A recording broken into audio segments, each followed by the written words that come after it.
Standing in York city centre is this eye-catching timber frame building of the Merchant Adventurers Hall. Join us now as we take a look around and share this building's fascinating history.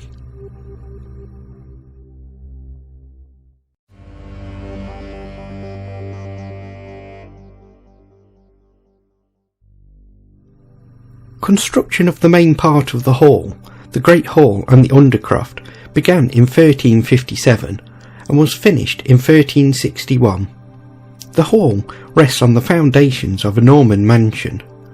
Archaeological excavations have found Viking, Norman and medieval artefacts below and around the hall, showing that this site on the River Foss has been in use for 1,000 years. The timber used came from the Forest of Galtres in the Vale of York. The timber was cut and assembled off-site to check that it all fitted, then dismantled and transported to the present site, where it was put together again.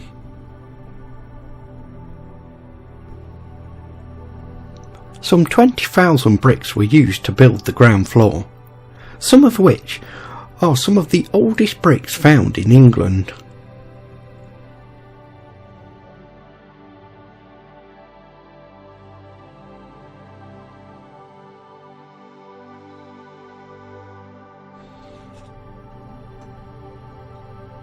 In 1373, King Edward III gave a licence that the undercroft of the hall could be used to provide care for 13 people who were too old and sick to work. Thus the undercroft was used as an almshouse up until 1900.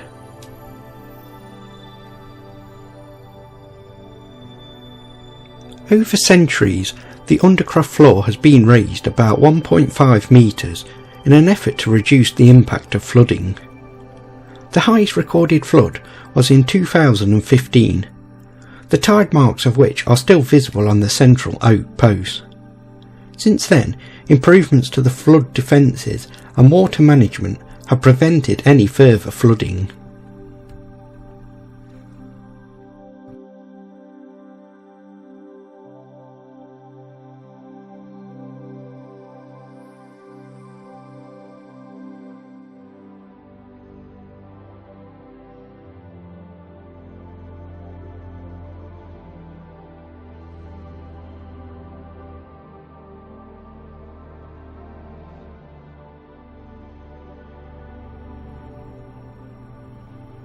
The chapel was built in 1411 and dedicated to the Holy Trinity.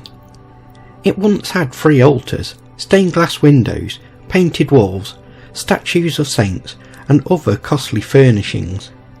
Much of this decoration was removed in the decades following the Reformation in 1536.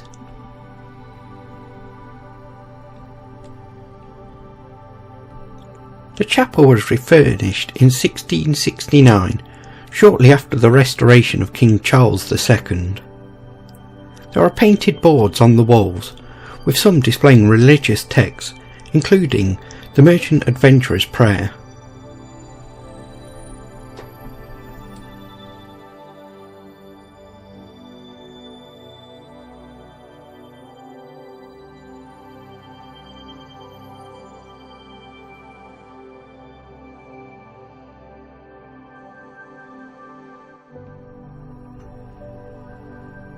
In 1601, 3 small cottages were added to the hall, and became known as the Anterooms.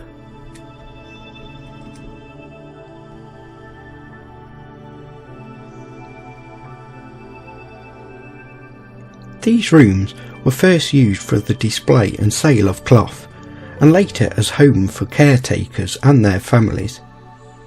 Today they display collections of art and 17th century furniture.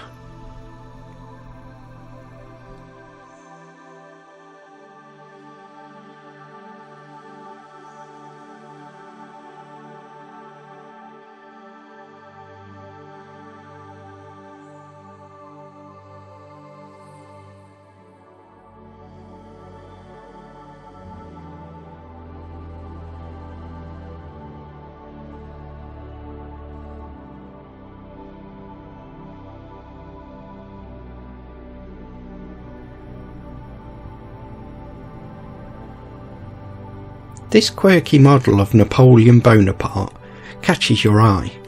It originally came from France in 1820 and was used to advertise snuff. It is the only model of 3 to survive. The Governor's Parlour was added in 1947. This room is furnished in an array of chests and chairs, portraits, paintings and silver. The carved oak fireplace around the Governor's Parlour came from the house of William Robinson, one of York's most successful merchants.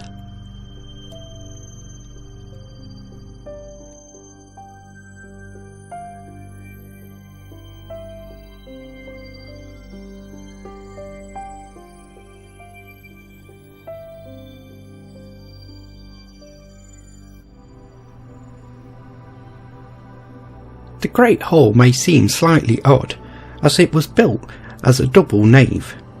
This design was due to the fact that no oak timber was long enough to span the full width of the hall.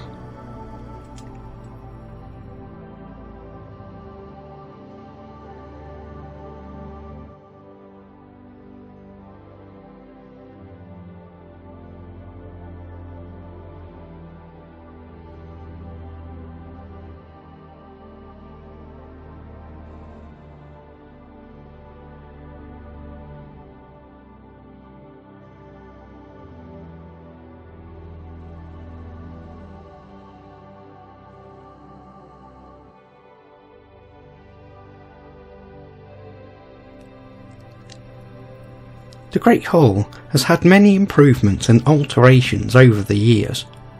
Early windows, 4 light mullions, were simple slits placed high on the wall. This allowed light to enter the hall and not be blocked by adjacent buildings, and for smoke to open fires to vent outside. These windows were replaced by sash windows in the 1740s.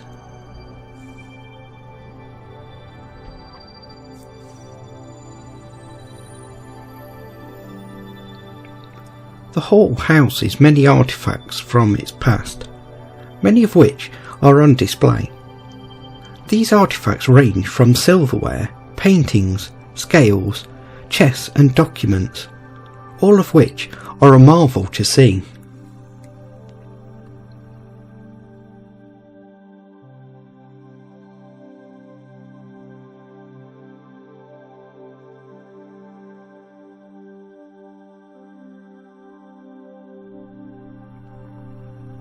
The Merchants' Adventurers Hall is a must visit when in York.